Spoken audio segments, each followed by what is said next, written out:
This episode of Marijuana Today Daily is brought to you by our friends over at Agilent, a Fortune 500 company known for providing top-notch testing solutions to cannabis and hemp testing labs worldwide.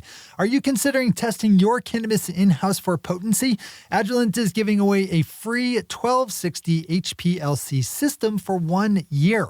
If you're a cultivator, processor, or cannabis testing lab, you may qualify for this giveaway.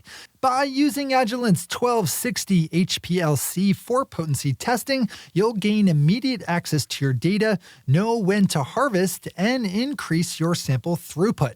Don't miss out on this 1260 HPLC giveaway. Swing over to bit.ly.com/cannabis-contest to answer a few questions to enter to win. Again, that's bit.ly.com/cannabis-contest. Good morning, Marijuana Nation. It's Tuesday, March 16th, 2021, and you're tuned in to episode 1031 of Marijuana Today Daily. I'm your host, Shay Gunther, and I'll be walking you through today's marijuana news and headlines. As always, we have a full and busy day of cannabis news in our hands, so let's jump right into it.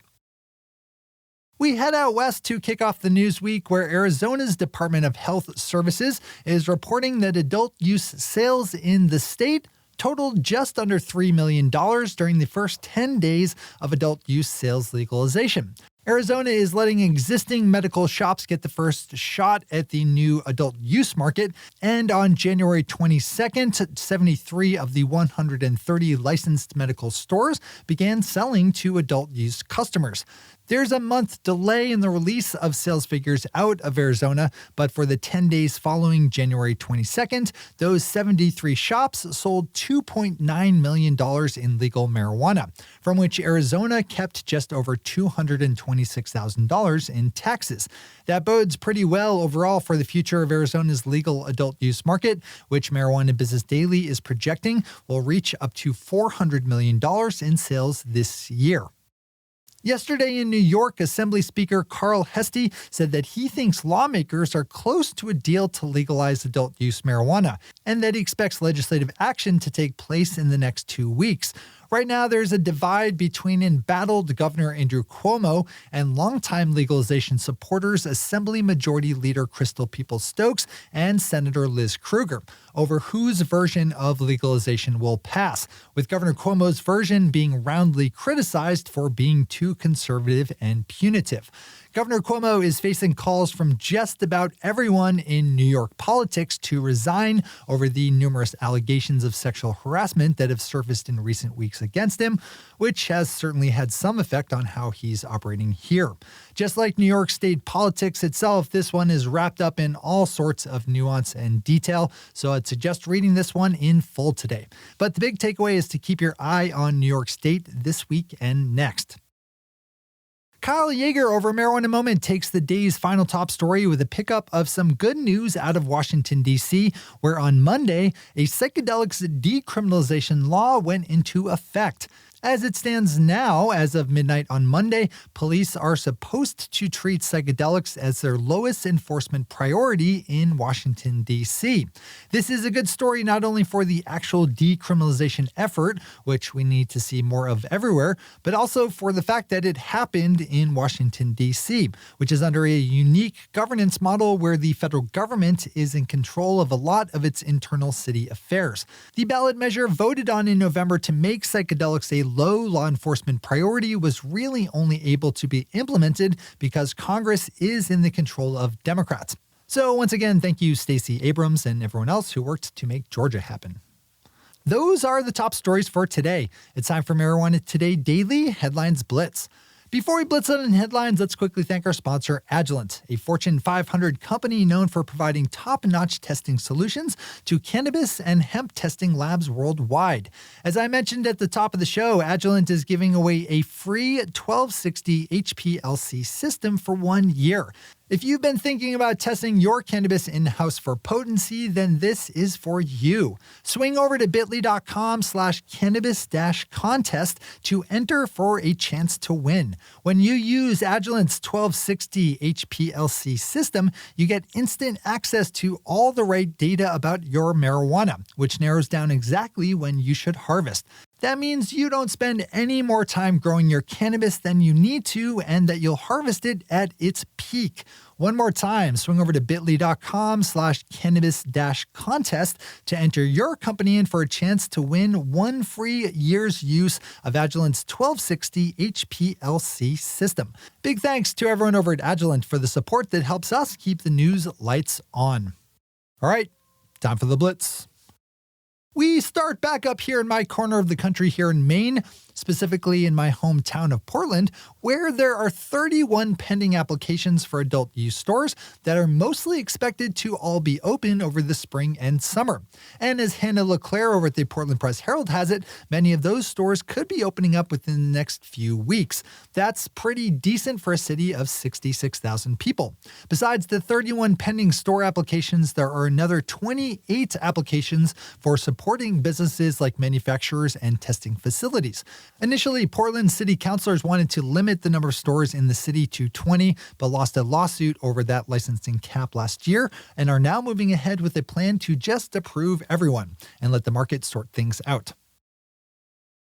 Greenrose Acquisition Corp, a so-called SPAC, or Special Purpose Acquisition Company, has announced that it is buying up 4 marijuana companies for a total of $210 million and forging them into one business entity dubbed The Platform. The deals were for a mix of mostly cash with some stock and will result in a multi-state operator with business in 7 states.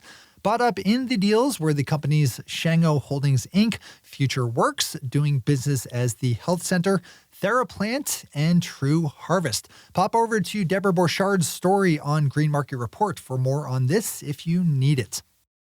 A new proposed bill was introduced in Vermont's House of Representatives last week to remove criminal penalties for the possession of small amounts of all drugs. Instead of criminal penalties, if made into law, H.R. 422 would put in place instead a fine of no more than $50 or referral to drug treatment services. This is part of a larger overall national storyline revolving around the ending of the drug war and is something you should have a good handle on. Marijuana company Duchy, which builds software for dispensaries to sell and make deliveries with, has raised $200 million in new funding and is buying up the company's Greenbits and Leaf Logix. The funding round was led by investment firm Tiger Global, with participation from Casa Verde Capital, Thrive Capital, and former Starbucks chair and CEO Howard Schultz, and will leave Duchy standing with a valuation of $1.7 billion. With another headline built around a large number, we have Canadian marijuana company Sundial Growers announcing a 50-50 joint venture with SAF Opportunities LP, where Sundial will kick in $100 million in funding. The new joint venture will use the funds and its energies to invest in a diversified cannabis portfolio and will operate under the name Sunstream Bin Corp. We have an unfortunate headline with a swing out west where New Mexico lawmakers are in a bit of a jam in their work passing a bill to legalize adult use marijuana.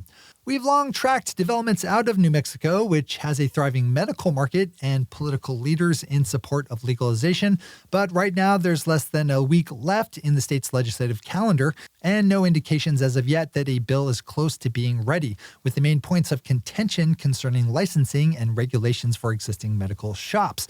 New Mexico lawmakers have until Saturday to send a bill to the desk of Governor Michelle Lucian Grisham, so we'll have resolution on this one way or the other this week. Kyle Yeager's back to wrap up the news day with a look at a bill to legalize adult use marijuana that is in the works in North Dakota. This is another storyline we've been tracking, as a conservative lawmaker in that state has been pushing a legalization bill as an alternative to a planned voter ballot measure that would set up a more progressive legalization system. The legalization bill, introduced by Republican Representative Jason Docker, was taken up for deliberation yesterday by the Senate Human Services Committee, where a number of supporters and detractors testified. This is definitely one of the more interesting stories bouncing around the old cannabis news world, so if you haven't gotten caught up yet on the particulars, open up Marijuana Moments and do so. Those are the headlines and news for the day. I'll be back with you again tomorrow with another information-packed episode of Marijuana Today Daily. But in the meantime, if you have any stories to share or feedback to give, zip us an email to headlines@mjtodaydaily.com. And while you're clicking around the interwebs, swing over to our website at mjtodaydaily.com to find links to all the news we cover. Thanks to our sponsor, Agilent, and to our awesome patron listeners for the support that makes this show possible. To join the illustrious ranks of the patron listeners yourself, swing over to our website at mjtodaydaily.com and click on that big blue button at the top of the page that says Become a Patron. I'm your host, Shay Gunther. Thanks for tuning in and starting your day with marijuana today.